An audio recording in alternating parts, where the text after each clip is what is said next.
আসসালামু আলাইকুম। ই-টিচার ভিডিওতে আপনাদের স্বাগত। আজকে আমরা দেখব ল্যাসো টুলের ব্যবহার। ল্যাসো টুলটি টুলস বারের মধ্যে উপরের দিক থেকে ২ নম্বরে আছে। এখানে ল্যাসো টুলের ৩টা সাব টুলস আছে, সেটা হলো ল্যাসো টুল, পলিগনাল ল্যাসো টুল, ম্যাগনেটিক ল্যাসো। ল্যাসো টুল দিয়ে কি করা যায় আমরা এখন দেখি। ল্যাসো টুল দিয়ে হ্যান্ড ফ্রি ভাবে আমরা যে কোনো জিনিস আঁকতে পারবো। এভাবে ঘুরাই সিলেকশন করতে পারবো।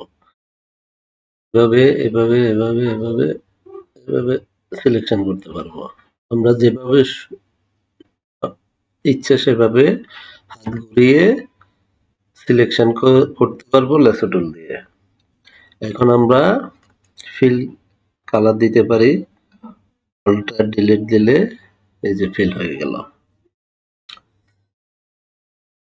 তারপর হলো পলিগনাল ল্যাসো টুল। পলিগনাল মানে হলো বহুভুজ, অর্থাৎ ত্রিভুজ, চতুর্ভুজ, বহুভুজ আমরা পলিগনাল দিয়ে আঁকতে পারি, অর্থাৎ কোন আকৃতি হবে আর কি। এভাবে ক্লিক করব, এখানে একটা পয়েন্ট হবে, ক্লিক করার পর এখানে একটা পয়েন্ট হবে, এখানে একটা পয়েন্ট হবে, এখানে একটা পয়েন্ট, এভাবে আমরা পয়েন্ট দিয়ে দিয়ে আঁকতে পারবো। এখন আমরা ফিল কালার দিই। ফিল কালারটা কি হবে, লাল করে দিলাম, লাল করে দিয়ে অল্টার ডিলিট দিলাম, ফিল হয়ে গেল। এটা হলো পলিগনাল ল্যাসো টুলের ব্যবহার। এই পলিগনাল ল্যাসো টুল দিয়ে আমরা ইচ্ছে মতো ডিজাইন করতে পারবো। এই যে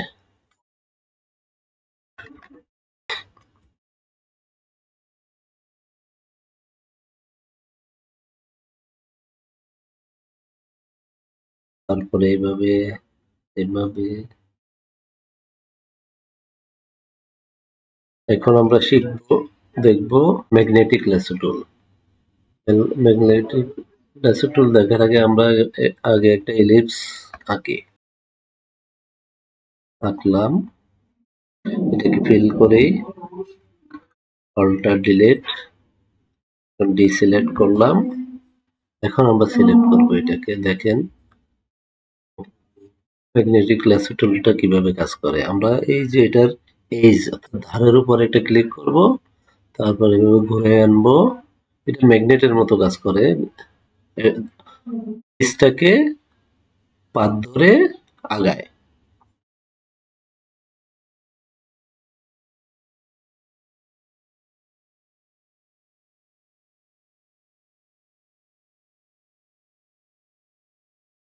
শেষ বিন্দুতে, শুরুর বিন্দুতে একটা ক্লিক করব। এখন সিলেকশন হয়ে গেল। এখন এটাকে আমি কপি করে অন্য জায়গায় নিয়ে যেতে পারবো। আমি এটাকে কপি করলাম, কপি করে নতুন একটা ট্যাব ওপেন করলাম, কন্ট্রোল এন দিয়ে ক্রিয়েট, নতুন একটা ক্রিয়েট করলাম, এখানে পেস্ট করে দিলাম, চলে আসলো এটা।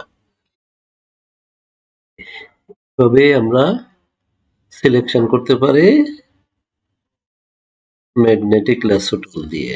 এখন আপনাদেরকে দেখাবো, এই যে এখানে একটা ছবি আছে, এটাকে কিভাবে কপি করে নিয়ে যাব ম্যাগনেটিক ল্যাসো টুল দিয়ে। ম্যাগনেটিক ল্যাসো টুলটা সিলেক্ট করলাম এখান থেকে, ম্যাগনেটিক ল্যাসো টুল, এখানে শুরু,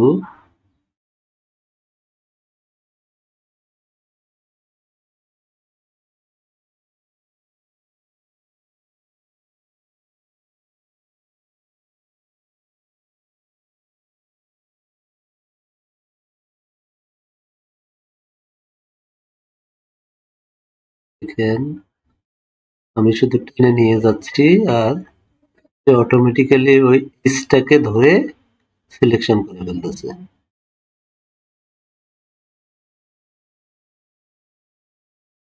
শেষ বিন্দুতে এসে ক্লিক করলাম, সিলেকশন হয়ে গেল। এখন আমি এটাকে কপি করলাম, কপি করে নতুন একটা ট্যাব খুলে সেখানে পেস্ট করে দিলাম, চলে আসলো জিনিসটা, পুরো ছবিটা চলে আসলো। এভাবেই ম্যাগনেটিক ল্যাসো টুল দিয়ে কাজ করা হয়।